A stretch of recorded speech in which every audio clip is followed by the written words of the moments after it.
মোহাম্মদপুরে মামুনুল হক ভাড়াটিয়া থাকে না।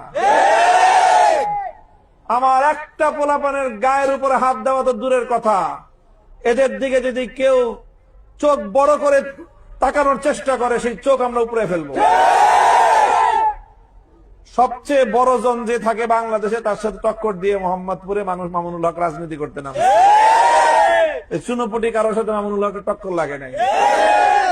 টক্কর লাগছে তো লাগছে বাংলাদেশের নাম্বার 1 পার্সনের সাথে। 3 বছর টক্কর করছে মামুনের সাথে। মামুনুল হকের সাথে টক্কর লাগার পরে এখন মামুনুল হক মোহাম্মদপুরে আছে, বাংলাদেশে আছে, যে টক্কর দিয়েছিল সে নাই। কাজেই মনে রাখো, অন্য কেউ যদি টক্কর দেওয়ার চিন্তা করো আগে 10 বার ভাববা। খবরদার, হুঁশিয়ার করে দেই প্রত্যেককে, শান্তির সাথে, নিরাপত্তার সাথে, সৌহার্দ্যপূর্ণ পরিবেশে কাজ করবে, প্রতিযোগিতামূলক ভাবে কাজ হবে, উৎসব মুখর পরিবেশে নির্বাচন হবে।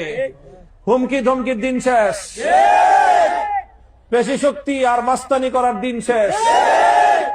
এখানে কোনো মাস্তানির জায়গা মোহাম্মদপুর থাকবে না।